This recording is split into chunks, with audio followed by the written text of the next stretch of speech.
Deforestation is a process whereby within a question of hours, days, a bulldozer can transform a landscape that was previously characterized by hundreds of species, transformed to a landscape dominated by soybean and maybe one or two other weeds. So you go from thousands of species to a landscape dominated by one or two.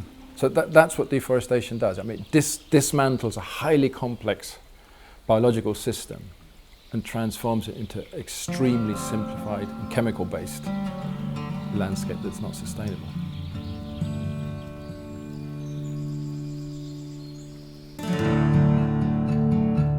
My grandparents were missionaries located in the very north of Argentina on the border with Paraguay.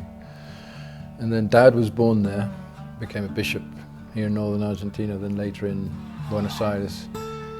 And I was brought up here from the age of 1. I had my first birthday on the ship coming over from the UK. So all my early childhood was in the Chaco region up in Formosa.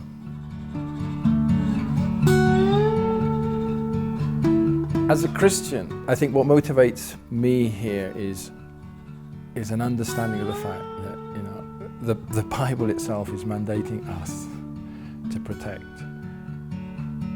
the very world that God created for us to live in.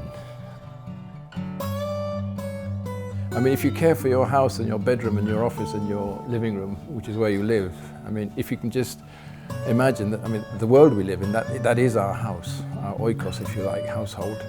And okay, maybe it's not easy to see that in the UK, but when you are out in the Chaco region here, with a community that was once deep in the forest and is now ended up being a small island in a sea of deforested land, which is now occupied by soybean.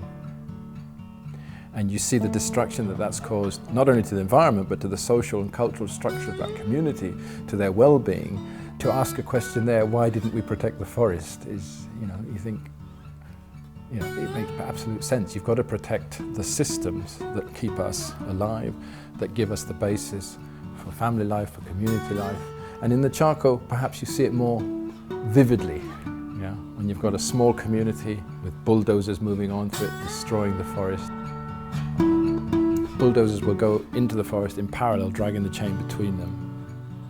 And this chain is just dragged across the forest. I'm talking chains with links about that size.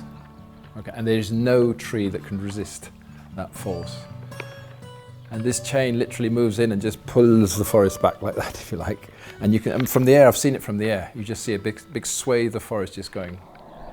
A community that's in the middle of that forest, what they will hear the machines first, and then they will hear the cracking and snapping of trees going down. But huge, I'm talking big bangs, you know, these huge trees going down. You hear that noise just going closer and closer. And it is literally like your house is being dismantled around you, and you're just sort of left naked in the middle of nothing. I mean, everything they knew is gone. I mean, it's literally like they've been put on a new planet, but with no resources.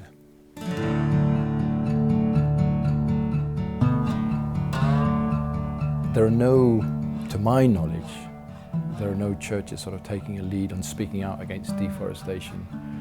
So one of the challenges we feel that we've been given is to try and raise awareness amongst church leadership about the issues surrounding deforestation, and then help churches begin to find places where they can take action, speaking into situations, but also enabling their congregations to take action to protect their local environment.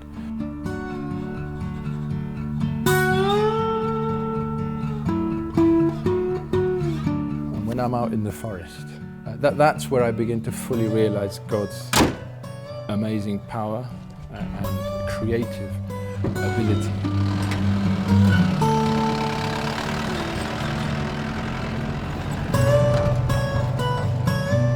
It very much ties in with what is known as the fifth mark of mission, which calls for the protection of the integrity of creation and the renewal of life on earth. What we're talking about is trying to ensure that, you know, people can live, people can produce without destroying the local region's ability to sustain life. It's life that's God-given to us.